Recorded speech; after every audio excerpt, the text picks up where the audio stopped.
Nagde-demo po ngayon si Pastor. Yan. Ang gagawin naman ng cleanser, yung oil ho. Yan, yung cleanser. Extra terrific kakarga niya. Talagang halata mo, no? Gagawin ho niya pala, lilinisin niya yun. So, yan po. Kakarga na po ni loob. Yan, kinakarga na ni Bishop yung extra terrific. So, ang sisti po niyan is lilinisin niya yung makina natin, yung carbon deposit at yung mga sludges, dudurugin yan. So, yun ang karakteristik ng extra terrific natin. So, yan. So, sarado natin, tapos 5 minutes idle para humalong maigi yung langis sa makina. Yan po. Ayan po, in-start po natin. Idle po natin ng 3 to 5 minutes.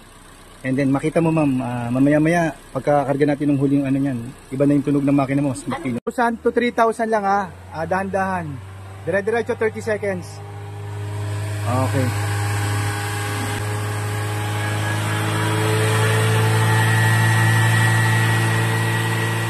Okay na, Pastor. Okay, Bishop. Okay. Sunod natin tong yung max na. Okay.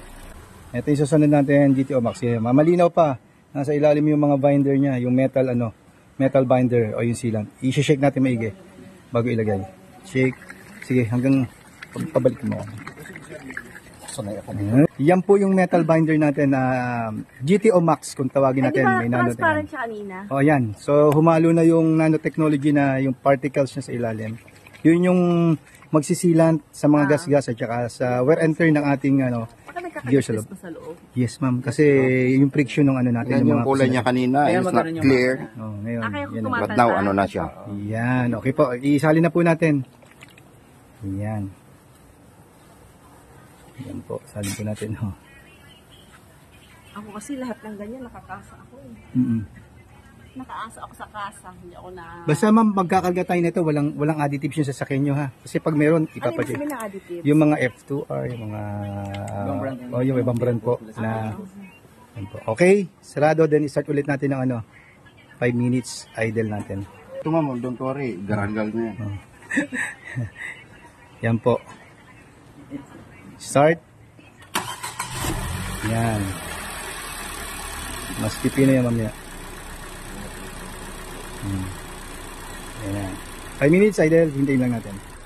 Yan, revolution natin ulit. 1,000, 3,000 RPM. 30 seconds. Para humalong maigi yung langis sa loob ng makina. Alright. Ayan po, isusunod natin to, sandali lang po. Ito po yung enhancer. So, ang po na ito is enhancer siya.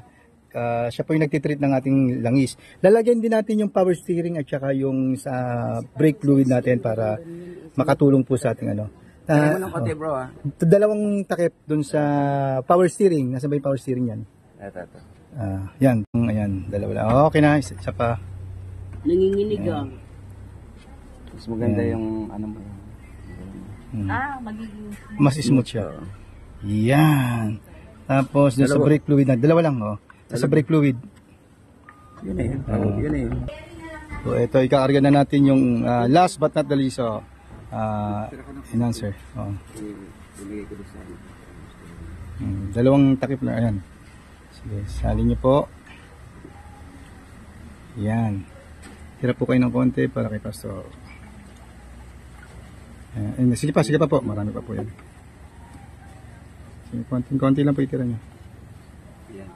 Okay na po, para kay Pastor. Yan. Yan po, idle po ulit natin 5 minutes. Start po natin ang makina. And then, pwede na po natin ibaba itong hood. Start po natin, Pastor. Yan. Please, baba na po natin. Yan, makita nyo. Mas yan. Sige, 30 seconds, dire-diretso. Yan na po. Ikutan natin. Sige. Yan na po. Isa pa.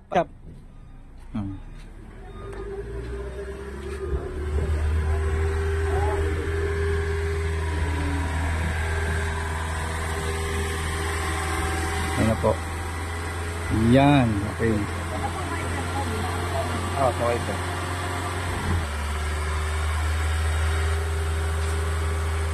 Yan na po.